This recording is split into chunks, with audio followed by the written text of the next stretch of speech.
अवधूत चिंतन श्री गुरुदेव दत्त श्री स्वामी समर्थ महाराज की जय। स्वागत आहे तुमचं स्वामी भक्ती या यूट्यूब मराठी चॅनलमध्ये। उद्या आहे होळी, हुताशनी पौर्णिमा। होळी आपण साजरी करत असतो। होळी हा वर्षातील सर्वात मोठा सण आहे।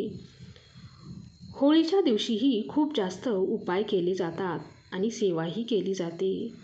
हे आजच्या व्हिडिओमध्ये आपण आज बघणार आहोत की आपण जे उपाय केले आहेत त्याचबरोबर पौर्णिमा असो किंवा अमावस्या असो तेव्हा आपण एक दीपदान करत असतो।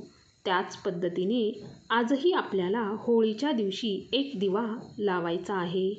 हा दिवा स्वतःच्या घराच्यासाठी लावायचा आहे। हा दिवा सकाळीच लावायचा आहे। तुम्हाला घरही स्वच्छ करून हा दिवा लावायचा आहे। हा दिवा कसा लावायचा ते आपण बघूया। सगळ्यात आधी उद्या पौर्णिमा असल्यामुळे उंबऱ्याला हळदीचे लेपन आपण करणार आहोत।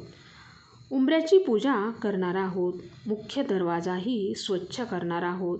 जेव्हा मुख्य दरवाजा स्वच्छ होतो, उंबऱ्याला हळदीचे लेपन लावून झाल्यानंतर तुम्हाला दरवाजाची पूजा करायची आहे।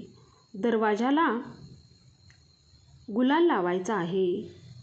थोडासा गुलाल हातामध्ये घेऊन तो गुलाल कोरडाच ठेवायचा। कोरडा गुलाल ठेवून तो संपूर्ण दरवाजाला तुम्हाला लावायचा आहे आणि उंबऱ्याला जे हळदीचं लेपन लावलेलं आहे त्यावरही तो गुलाल लावायचा आहे। हा उपाय तुम्ही वर्षातून एकदाच करायचा आहे, तो म्हणजेच होळीच्या दिवशी करायचा आहे।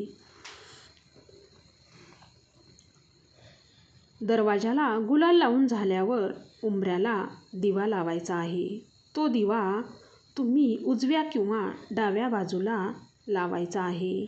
दिव्यामध्ये 2 वाती करायच्या आहेत।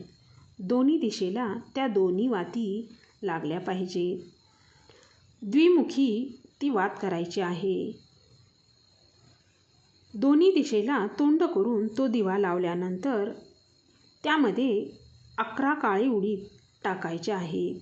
दिव्याला गंध, फुले, अक्षता ठेवायचा आहे आणि दिव्याला प्रार्थना करायची आहे की माझ्या आयुष्यातील जे काही घरातील लक्ष्मी आहे, चंचल आहे, ते स्थिर राहू दे। घरामध्ये आरोग्य, धनसंपत्ती, घरामध्ये कोणतीच अडचण येऊ देऊ नको, अशी त्या दिव्याला प्रार्थना करायची आहे। घरामध्ये लक्ष्मीही स्थिर राहू दे असे म्हणून त्या दिव्याला तुम्ही प्रार्थना करायची आहे। श्री स्वामी समर्थ। जय जय स्वामी समर्थ।